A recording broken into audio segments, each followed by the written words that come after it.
Allez, il est l'heure de retrouver nos équipes qui suivent le Tour cycliste du Poitou-Charentes. Aujourd'hui, la deuxième étape démarre dans les Deux-Sèvres où nous attend Patricia Perrin. Bonjour Patricia. Bonjour Marie-Noël, nous vous accueillons sous le soleil à Parthenay. Le leader du classement général ce matin a un nom qui parle à tous les amoureux de cyclisme puisqu'il s'agit de l'Italien Elia Viviani, ancien champion olympique. Il est prêt, il est juste derrière nous. Il s'est imposé hier au terme d'un sprint massif devant l'un de ses coéquipiers. Nous voyons les images, c'était une bonne surprise pour lui puisqu'il nous avouait ne pas être en grande forme au départ. On l'écoute. Je ne me sentais pas super dans le dernier tour. J'ai dit à Consoni de jouer sa chance. Si je me sentais bien, je ferais le sprint. Il y a eu un bon travail d'équipe et nous faisons premier et deuxième. On ne pouvait pas espérer mieux.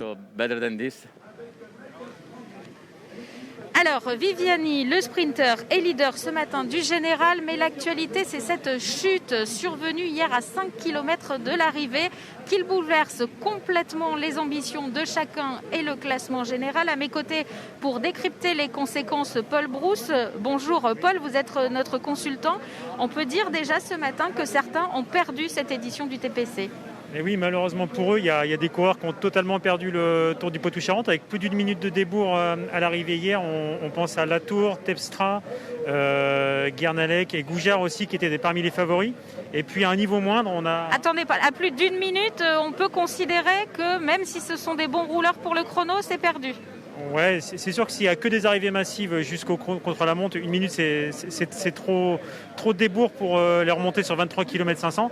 Après, aujourd'hui, on peut avoir une étape mouvementée avec des bordures et des équipes revanchardes qui pourraient créer des cassures. Et puis, il y a ceux dont on ne sait pas trop quoi penser, comme le Charentais Yoann Payot. Ils sont moins loin.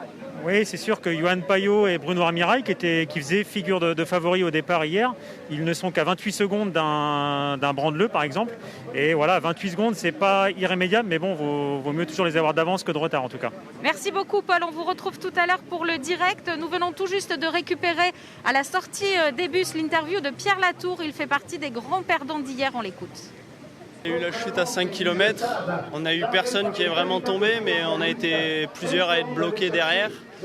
Et du coup, on perd du temps là-dessus. On avait juste Anto qui a réussi à passer. Et voilà, c'est comme ça. Déjà, personne dans la chute, c'est déjà bien. Ça va être plus compliqué pour le général, sachant que ça se joue souvent à des petits trucs, le Tour du Poitou. Mais après, on n'est jamais à l'abri qu'il y ait une journée avec des bordures ou quelque chose pour reprendre du temps, quoi.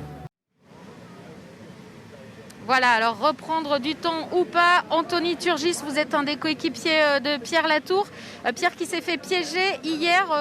Vous avez couru plus prudemment. Vous êtes arrivé dans les 20 premiers, donc vous êtes toujours en course pour le général. Oui, c'est ça. Après, on a vu que la route était étroite. Il y avait des risques de chute. Donc voilà, avec Edvald Boasson-Hagen qui a été pris dans la chute, qui était vraiment à côté de moi. Je suis vraiment le dernier à rentrer sur le premier groupe. Il fallait être placé pour le sprint, donc voilà, ça fait que je suis dans le même temps que les premiers. Après, c'est ce qui se passe souvent sur le Tour du Poitou-Charentes, c'est des chutes dans les finales et qui comptent beaucoup de secondes pour les premiers leaders des équipes. Vous avez animé le Tour de France, on vous a vu beaucoup dans les échappées au mois de juillet. Ça veut dire que vous êtes en forme et que vous êtes prêt à faire un chrono à fond? Oui, c'est sûr que sur des distances comme ça, c'est des chronos qui me correspondent un peu plus. Après, voilà, il ne faut pas se cacher, c'est une discipline qu'il faut quand même vraiment travailler pour avoir un bon coup de pédale. Donc là, il y en aura quelques-uns pour moi, donc je me suis remis un peu dessus. Après, voilà, des purs spécialistes sont quand même meilleurs quand ils ont vraiment l'habitude de travailler ça. Donc on va voir ce que ça donne, mais en tout cas, je vais m'appliquer jusqu'au bout du moment que je suis encore dans les temps. Merci Anthony. Et justement, un spécialiste, on en a un à nos côtés, Tony Galopin, bonjour. Vous aussi, vous faites partie de ces coureurs qui sont arrivés dans les 20 premières positions. Donc vous êtes toujours dans la course. Vous avez fini deuxième en 2019 de ce TPC. L'objectif, c'est clairement la victoire finale. Oui, c'est clair qu'il faut rester dans les temps jusqu'au contre-la-montre. Hier, ça en faisait partie. C'est toujours assez nerveux ces finales. Et voilà, hier, j'ai réussi à éviter la chute. On était bien placés, heureusement. Et ça nous laisse encore en course pour le classement général. Vous n'avez pas beaucoup couru cette saison, ça veut dire que vous êtes en forme pour ce contre-la-montre? En forme, je ne sais pas. En tout cas, c'est clair que c'était une saison différente. Je n'ai pas participé au Tour de France, c'était une des premières fois. Donc voilà, j'ai passé juillet à la maison, c'était nouveau. Mais voilà, je me suis bien préparé. J'étais au Tour de Pologne il y a 10 jours. Ça m'a bien mis en forme, je pense. Donc ouais, je suis motivé. En tout cas, j'ai des ambitions pour le contre-la-montre. On va vous garder à l'œil pendant toute cette semaine. Merci beaucoup Tony. Je vous propose de regarder quelle sera la route sur les 196 km à peu près aujourd'hui. C'est avec Christophe Baudin. 191 km 600 au programme de la deuxième étape du Tour Poitou-Charentes en Nouvelle-Aquitaine au départ de Parthenay. Les coureurs alterneront entre Deux-Sèvres et Vienne sur la première partie du parcours avant de rejoindre la Charente et des routes plus vallonnées.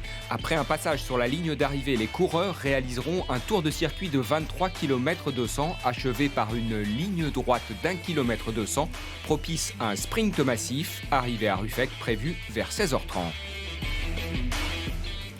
Voilà Marie-Noël, le départ est donné, le départ fictif en ce moment même. Maintenant, c'est aux coureurs de jouer.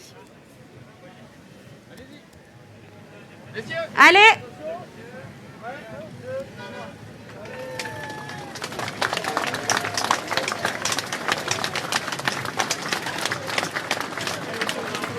Merci.